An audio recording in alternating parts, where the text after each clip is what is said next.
Hey everyone, here's a nostalgic Tight Lines throwback that aired on WPEC TV 12 back in 1993. It features legendary sports broadcaster Curt Gowdy. Now, if you're under the age of 35, you probably have absolutely no idea who Curt Gowdy was. But if you're a dinosaur like me, you grew up watching him on TV do the play-by-play for Final Fours, Major League Baseball games, NFL games, even some Super Bowls. In fact, Curt was on the call for the Immaculate Reception. Many say that's the most famous play in NFL history. I got to know Curt late in his life when he joined the West Palm Beach Fishing Club. Now, Curt's also famous for a pioneering TV program called the American Sportsman. This was the very first time that hunting and fishing was brought into the living rooms of a national TV audience. And anyone who does a TV fishing or hunting show these days can trace their roots back to this guy. So here you go, a trip with the American Sportsman himself, Curt Gowdy. Fishing and hunting shows have become quite popular over the last 5 years. There isn't a weekend goes by that there isn't some type of outdoor programming on the tube. Now, the true pioneer with these types of shows first hit the airwaves in 1963. You remember.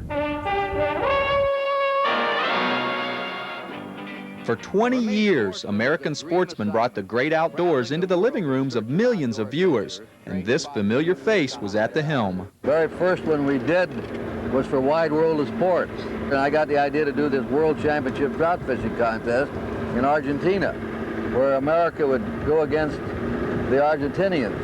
And it took us 2 weeks to do the show. The winds were up a lot of the time. Brought that show back and put it on the air, got great response. So they decided, hey, next year we'll do 4 outdoor specials. And then the following year they did the 13 shows that set the pattern for the future. But it all started in Argentina. The reason for the Sportsman's longevity and success was simple. It vicariously took people all over the world. We went to beautiful places. It was great production.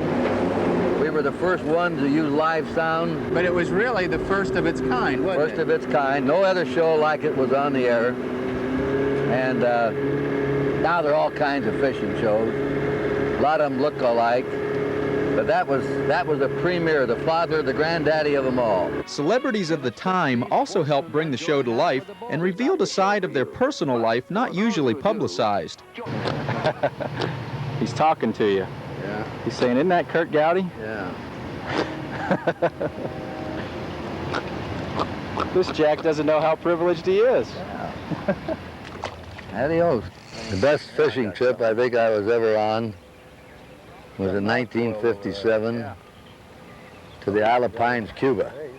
It was about 2 months before Castro came into Havana. He was up in the mountains. But I never had such fantastic fishing. Thousands of bonefish, not big ones, but plenty of them on a light fly rod. They were great. Cabera, big cabera snappers, tarpon.